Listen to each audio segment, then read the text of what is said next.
దేశ రక్షణ కోసం కార్గిల్ యుద్ధంలో వీరోచితంగా పోరాడి వీరమరణం పొందిన అమర జవాన్లను దేశ ప్రజలెవరూ మర్చిపోరని భూపాలపల్లి సీఐ నరేష్ అన్నారు. జయశంకర్ భూపాలపల్లి జిల్లాలో కార్గిల్ దివాస్ కార్యక్రమం జరిగింది. ఈ కార్యక్రమంలో ముఖ్య అతిథులుగా భూపాలపల్లి సీఐ నరేష్, విద్యుత్ శాఖ ఎస్ఈ మల్చూరి నాయకులు పాల్గొని దేశ రక్షణ కోసం కార్గిల్ యుద్ధంలో వీరోచితంగా పోరాడి వీరమరణం పొందిన అమర జవాన్లకు అమర జవాన్ స్తూపం వద్ద ఘన నివాళులర్పించారు. దేశ రక్షణ కోసం పోరాడి మరణించిన ఆర్మీ జవాన్ల త్యాగాలను ఎప్పటికీ మరచిపోమని, వారి కుటుంబాలకు అండగా ఉంటామన్నారు. ఈ కార్యక్రమంలో అమరవీరుల కుటుంబ సభ్యులు, పోలీసులు, విద్యార్థులు తదితరులు పాల్గొన్నారు. జూలై 26వ తారీఖున ఆపరేషన్ విజయ్ దివస్ అనేది మనం సెలబ్రేట్ చేసుకోవడం జరుగుతా ఉన్నది. సో ఈ ఆపరేషన్ విజయ్ దివస్ అనేది మన ఇండియన్ ఆర్మీ ఫోర్సెస్ ఎన్నో ఆపరేషన్స్ చేపట్టినాయి. మన బోర్డర్లో రకరకాల ఆపరేషన్స్ చేపట్టినా కూడా ఈ ఆపరేషన్ విజయ్ అనే దానికి ఒక ప్రత్యేకత ఉంది. ముఖ్యంగా మన భారతదేశానికి పాకిస్తాన్కి 4 సార్లు యుద్ధం జరిగింది. ముఖ్యంగా పెద్దగా మనం చెప్పుకోవడానికి ముఖ్యంగా ఈ 4 యుద్ధాలు పెద్దగా చెప్పుకోవచ్చు. 1948, 65, 75, 71 and 99.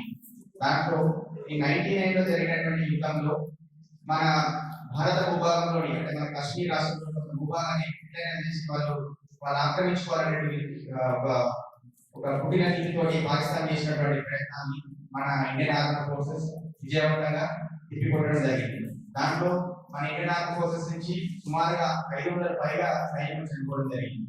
వారు ప్రాణత్యాగం చేసి మన భారత భూభాగంలోని ఒక ఇంచు కూడా వాళ్ళకి తగ్గకుండా విజయవంతంగా ఆపరేషన్ ని పూర్తి చేసి ఇదే రోజు జూలై 26 రోజు ఆపరేషన్ విజయ్ సీజ్-ఫైర్ ని ప్రకటించారు. కాబట్టి ఈ రోజు మనకు ఆపరేషన్ విజయ్ దివస్ మనం సెలబ్రేట్ చేసుకోవడం జరుగుతుంది.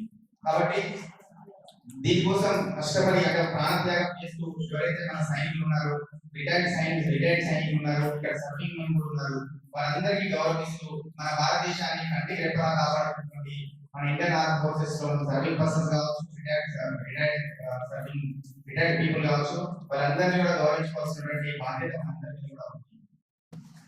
ఇవాళ మనం అందరము గుర్తు చేసుకోవాల్సిన విషయం ఏంటంటే కార్గిల్లో 1999 జూలై 26వ తారీఖున అప్పుడు జరిగిన యుద్ధంలో మన మిత్రులు దగ్గర 520 మందికి పైన అశ్వులు బాసి మన దేశ రక్షణ కొరకి పాల్గొని విజయం సాధించే రోజు కాబట్టి కంపల్సరీ రావాలనే ఉద్దేశంతో రావడం జరుగుతుంది.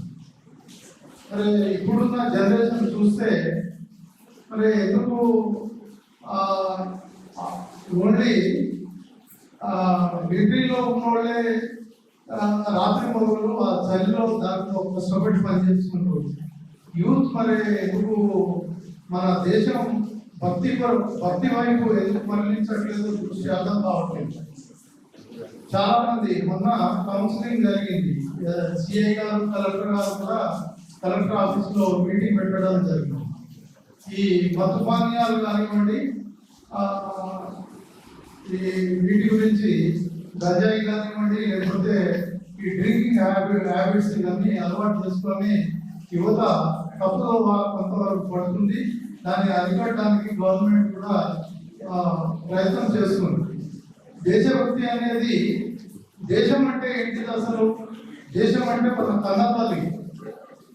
మన తల్లి ఎంత గొప్పదో మన దేశం అంటే గొప్పది. మన దేశాన్ని మనం రక్షించుకోవాలి అంటే ఆ రోజు అంతమంది కష్టపడి పాకిస్తాన్ ఆక్యుపైడ్ కాశ్మీర్ని మళ్ళీ ఎక్కడికి తీసుకురావడానికి మన మిత్రులు మన దేశం నుండి పనిచేస్తున్న మన ఆర్మీ జవాన్లు అందరూ తిప్పికొట్టి మన మళ్ళీ భూభాగాన్ని ఆక్రమించుకోవడం జరిగింది. అది దేశభక్తి.